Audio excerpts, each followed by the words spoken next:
Hey guys, welcome to my review for Chapter 0 of the Fire Brigade of Flames. Now this new manga series is from Atsushi Okubo, who is the mangaka behind Soul Eater. Now since I do, love Soul Eater, I was very excited to check this manga out, and a big shout out to Attack on Eric, who let me know of this manga's existence. For some reason when it was first announced, I just completely passed over it, did not realize that it had been announced, and the first couple of days that this chapter was available, not very many people were talking about it. Now it's been over a week since it came out, and now some of the bigger reviewers on YouTube have, talked about it and stuff, but those first couple of days, there wasn't much hype. I'm also sorry I couldn't get a review out sooner. As you know, I was sick the past week, and I just got over the cold, so now I'm finally able to make a review. Now to start off, I have to say, like Soul Eater, the premise of this new manga is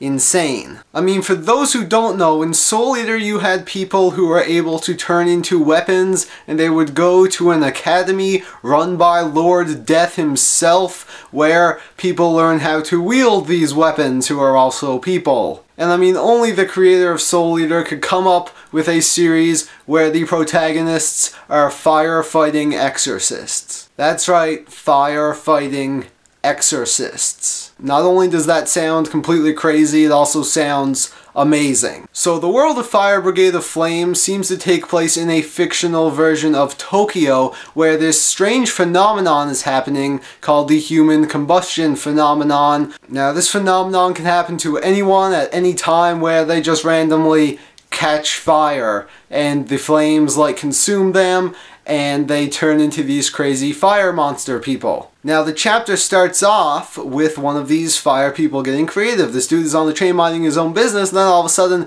he is on fire. We then see our protagonist Shinra, who was at the scene when all this is going down, and then the Fire Brigade of Flames shows up. It turns out that Shinra was actually going to be joining these guys on the exact same day, so kind of convenient how that happened. Now one really weird trait about Shinra is that whenever he is nervous, he gets the creepy Soul Eater smile, which can oftentimes lead to some misunderstandings. At the beginning of this chapter, he falls on a girl and goes face first into her butt, and he gives off that really creepy smile, and yeah, you can tell where this will go. So the brigade shows up and they douse the flames on this guy, and then they basically cleanse his soul, so I don't know, I guess he can pass on to Valhalla or wherever the crap they're going in this world.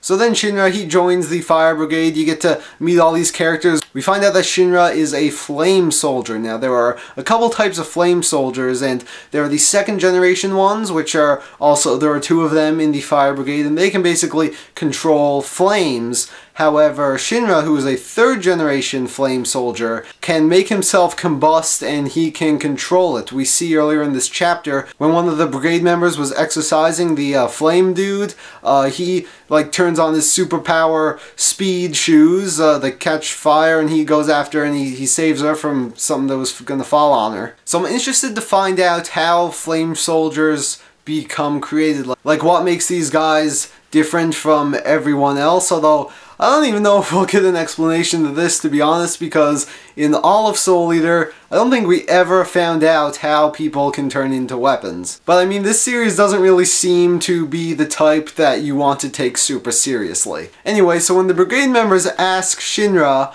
why he wants to join the brigade, he kind of gives a pretty generic response. I wanna be a hero. I mean, seriously, bro, that's like Ash Ketchum levels of generic. Although I'm not really going to hold that against the series yet, because it does seem that there's a lot more to this guy. Apparently when he was a child, people referred to him as a demon. We see one page of flashback where we don't really know what's going on, other than something happened when he was a kid that involves fire, and you see his grandma there. She's like, oh, I wonder if he knows what he did. Oh my god, he's a demon. So yeah, there are most likely other reasons why he wants to be a hero. He did repeat that like 10 times in this chapter, so I'm sure there has to be some reason. So that pretty much sums up my thoughts on Chapter 0 of Fire Brigade of Flames. Now this is supposed to be a weekly manga, however it has been about a week and a half since Chapter 0 got released, so I don't know if it's going to be, 2 weeks after the fact that it'll, start the normal serialization. There's a good chance I'll start reviewing it weekly, so you can look forward to that if you're enjoying the series. I thought this was a pretty interesting way to start the series, because I love Soul Eater, and the way this series starts reminds me just of the craziness that was Soul Eater, and I'm very excited to read more. Now, my channel hasn't been around for that long, but this is actually the very first time that I have reviewed the first chapter of a manga series that just came out. So this will be the first time that I will be following a series from the very beginning, and because I want to try to do more of these, very soon I will give you guys my review for the first chapter of Smokin' Parade, which is another brand new manga that just came out from the mangaka of Dead Man Wonderland. I will also be bringing you guys reviews for Platinum End, which comes out in November, and it is from the same creators as Death Note and Bakuman. So I'm very excited to start reviewing all these new series, and with that, thank you guys so much for watching, and I will see you in the next video.